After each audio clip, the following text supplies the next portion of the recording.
So part of the process that I want to help you with is to simplify things. So I'm going to try and give you kind of one tip a day, one thing at a time to digest. And as you'll notice, I don't do a lot of, in fact, I won't do really any kind of diet and exercise stuff on here. Everything that we're going to be doing is examining your relationship to food and the way you choose food and how you think about food differently. So I'm not going to be giving you any prescriptions of what to eat or not to eat.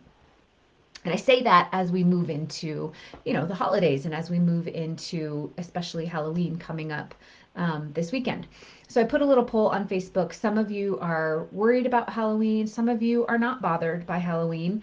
And if you are someone who does not struggle with Halloween or does not feel triggered by Halloween in any way, just think about what I'm going to talk about today in relation to some other situation where you feel like you struggle to make good decisions around food. So that might be, work parties or holiday parties, or if you're a teacher, if, there's the break room, or if you're in an office, people bringing pizza in for lunches or whatever, some type of situation that makes you feel, um, some type of situation where you don't always make the best decisions for yourself. Okay.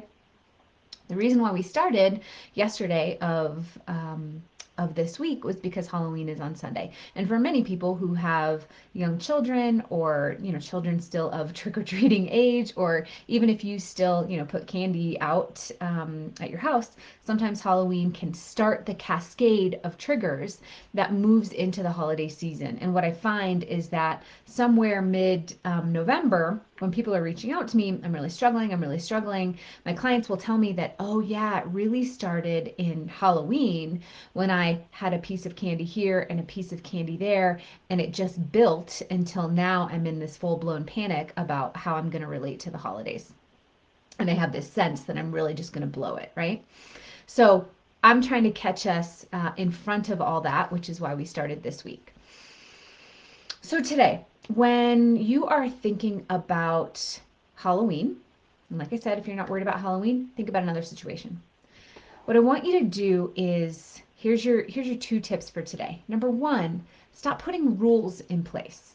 In other words, when we feel like we are going into a stressful situation where we might have the tendency to overeat, our initial reaction is, I'm going to make myself a rule. And that rule is going to be, I won't eat any candy, and then I'll fix it. And that will be better, right? That's our ego talking. And that rule is coming from fear. You're going to hear me talk a lot about fear and ego later, but for now, focus on, I don't want you to have a rule this weekend. I don't want you to have a rule about the candy. Instead, I want you to get curious. So tip number one, no rules. Tip number two, get curious. And what I mean by get curious is, when you think about the candy, or you think about whatever trigger you're going to have, if it's, your child has brought candy in the house, if it's you bought so much candy and then the trick-or-treaters didn't take it all and so now it's left over in the house, I want you to start to get curious about how you would like to feel about your behaviors when it comes to the candy. So this looks something like, well, if I eat one piece of candy, that seems to be no big deal. I actually like it and I enjoy the candy and it tastes really good. And so one piece of candy seems to really work for me. Okay. It might sound like, you know what? When I have one piece of candy, it always ends up turning into six. And I don't like that feeling of what happens after it turns into six. I'm not a fan of that feeling. I don't want to feel that way. Okay. That's information. It might sound like, the candy looks really good and it's really, my brain is really excited by the candy, but when I taste it, it's too sweet. I don't really like it. It's too much for me. Okay? So you're just gathering information here. You're getting curious. How do I feel about the candy? Because here's what's happening. When you get presented with that level of sugar, and I won't go into all of the science behind this, but when you get presented with that sugar, it starts to trigger the dopamine pathways in the brain, and your brain gets excited. Yeah, give me that, give me that, give me that. I like it, I like it, I like it. It feels like pleasure. I'd like to have that. So your brain is sending you, it's firing and wiring all these signals to go ahead and eat the candy. And if we were just to listen to those signals that are firing, people would say, oh yeah, I want the candy. Okay, but I'm asking you to go one step further beyond that initial dopamine signaling and ask yourself to get curious. Do I really want the candy? Do I really enjoy it as much as my brain is telling me I do? If so, is it 12 pieces that I enjoy? Is it one piece that I enjoy? Do I enjoy it at all? And I want you to get curious about that candy. So so what happens for most people is we get excited about the candy. When we have decided, I'm going to put a rule in place that says I can't have Halloween candy because I don't like that I overeat it, so I can't have it at all. As soon as we put that rule in place, I can't have any, the brain starts to rebel, doesn't it? And it says, well, yes, you can. Well, no, you can't. Yes, you can. No, you can't. Yes, you can. No, you can't. And you get into this fight about the candy. I don't want you to fight. I want you to put the rules away and get curious instead. So, your homework for today is to ask yourself, do I want the candy? If so, how much of it do I want? And how will I feel after I eat it? And that is the answers from that. Get really honest, please. Really honest, please. Get honest about your patterns with it. Get honest about your past behavior with it, right? If you eat one, does it lead to 12? Let's get really honest about that, okay? The answers from those curious questions are going to be how we're going to set up your game plan for the weekend. We're going to talk about setting up your game plan tomorrow with mental rehearsal and some things I want you to do. But your takeaways from today are let go of the rules. Now, I know that can be scary because most people feel like if I let go of the rules, I'm going off the rails. If I let go of the rules, I'm going to eat everything in sight. If you let go of the rules and you don't get curious, you might eat everything in sight. But if you let go of the rules and you truly get curious and you ask yourself this question, how much candy do I actually want? Do I actually want the candy? Does it taste good? How many pieces satisfy me? How do I feel after I have 12 pieces? I want you to get curious about your actions and behaviors around the candy and start to tease out the answers to those questions. Once you have the answers to those questions, then we will put together your plan tomorrow for how you're actually going to address the candy in the moment. Okay, I hope you guys are still with me because I keep getting this. Okay, thank you, Kathy. You can see and hear me. Perfect. All right. Does that make sense? Does anybody have any questions about getting curious and dropping the rules? If you are and you can put them in the comments here. If you are nervous about the dropping the rules piece, hear me say this. Likely you have a pattern of being nervous about a situation. Your ego then wants to take care of those nerves by putting in a rule and saying, I'm not going to do that.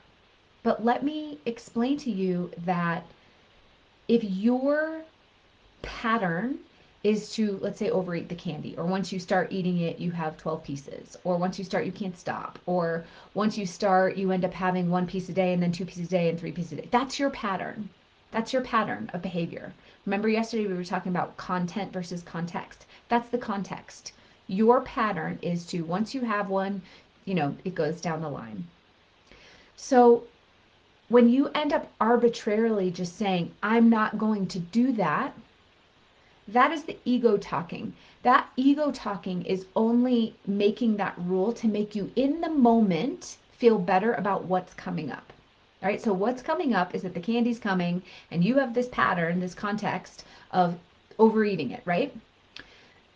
Your brain says, uh-oh, I'm going to overeat it. So what should I do? And in the moment you are right now, to make you feel better, your brain says, I will put a rule in place and I will not eat any of that candy. And then your body goes, oh, good. Whew, I'll feel better. I won't eat any of the candy and everything will be okay. But it ignores who you are and your pattern of behavior. That rule is only meant to calm your nervous system in the moment.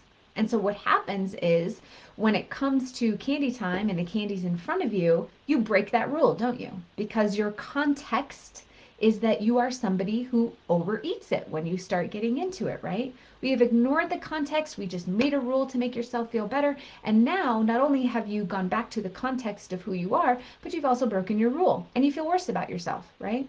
So we have to do this differently. Rules need to go out the window in place of curiosity.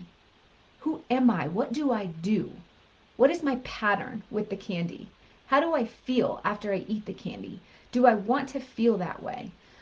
And like I said, tomorrow we're going to put in place, based on your answers to today's questions of curiosity, tomorrow we're going to put in place a plan that says, okay, given the context of who I am, how can I address this? What do I want to do? In this way, you are not putting a rule in place, you are aligning with the context of who you are. So, for instance, I won't skip ahead too much to tomorrow, but for instance, if your pattern is to mindlessly start eating the candy once you get into it, and you say, I don't really like that mindless feeling. I really like the mini Snickers, but I don't like the mindless feeling of just grabbing it and eating it. Oh, that's an interesting piece of data and information. So, what can I do to address that context of who I am and what I do? And then the um, tool we will use, or the tool that we will use will address the context of who you are. In other words, okay, I don't like that I mindlessly go back for more and more and more. So what can I do to address that mindless feeling? And so that I can come out the other side of this weekend feeling really empowered and excited about what I did. I'm going to honor the fact that yes, I do want a mini Snickers, I don't know, whatever. I'm going to honor the fact that I would like to have one because it does taste good, but I also want to honor the fact that I don't want to feel angry and frustrated with myself after I've eaten the whole bag. So we're going to address that context rather than just putting an arbitrary rule and saying don't eat any sugar, because that's just not very helpful, and it also ends up putting us into a place later where now we're frustrated that we broke our rule and we've overeaten the candy, right? So that's a double whammy. We don't want to do that. That's why we're doing it differently. Okay, I'm going to sign off for today. Let me look at your, okay, no questions. I'm going to sign off for today. Remember, the two tips for today are drop the rules for this weekend and get curious instead. Get curious and ask yourself questions like, how much candy do I need to satisfy me? What are my true patterns of behaviors when it comes to the candy? Do I even really like the candy? If so, what kind do I like? If so, which kinds do I want to avoid? Get really curious about who you are in relation to the holiday triggers.